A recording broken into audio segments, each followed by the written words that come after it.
This is the R, essentially a Cayman S with 3 important tweaks. The result should be a great car made even greater. At £52,000, the R is only £4 dearer than the S. So let's find out what they've done, why they've done it, and whether or not it's worked. Step 1 was to reduce weight. The wheels, doors, seats and fuel tank are lighter. The net saving is a small but significant 65 kilograms. So, to scientifically demonstrate the importance of lightness, I've enlisted the help of my mate, Royston. Are you ready, Royston? Go! Carrying around 65 kilograms of weight means Roy records a time of 4.9 seconds. Go! But unhindered by weight, Come on, Royston. Roy completes a course in 3.9 seconds, clearly demonstrating that lighter is faster. The Cayman R weighs less than 1,300 kilograms. For a modern car, it's a featherweight. Now what the weight will do, the lack of it, will make it really pointy and directional and nimble. And yes, it is sharper than the S. It's a bit tighter in my hands. I can feel a bit more of the road. And the other thing you'll be able to feel with a lighter car is you'll have much more, call it sensitivity on the limit. You'll understand and you'll feel what's going on. There is no downside to lightness. Step 2 was to lower the car's suspension. It sits 20 millimeters closer to the ground than the Cayman S.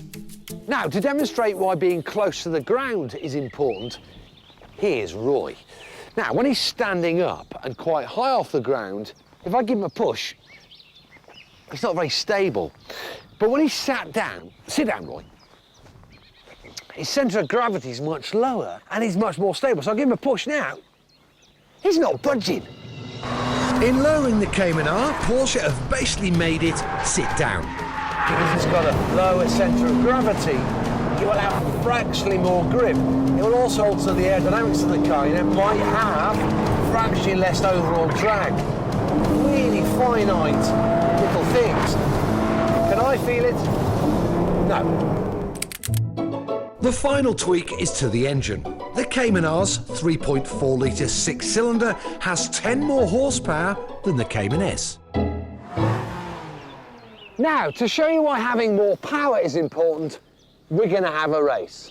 This Cayman R has 325 horsepower, and my mate Royston has about 0.3. Ready, Royston? Go! The Cayman R gets to 62 in 5 seconds dead, 2/10 quicker than the Cayman S and a lot faster than my mate Ruprecht. But that's not the whole story. Horsepower and torque are two very different things. Horsepower is the ability of the engine to maintain a high speed, whereas torque is the ability for an engine to get there. I prefer engines which are torquey. This actually, I think, could do with a bit more. We've got 4,000 revs, just a bit flat. Come on. But stay in its sweet spot and the result of the changes is clear. This is the edgiest Cayman yet. Oh, you fighter.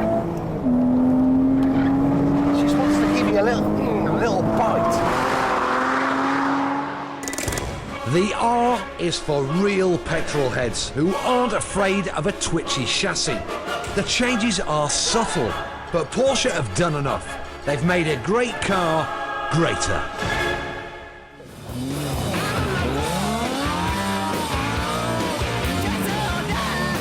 Now, where this four-wheel drive helps you so much in these conditions is that when you power it into a corner, first the rear goes out, which you want, but then... We did a final run with it disabled.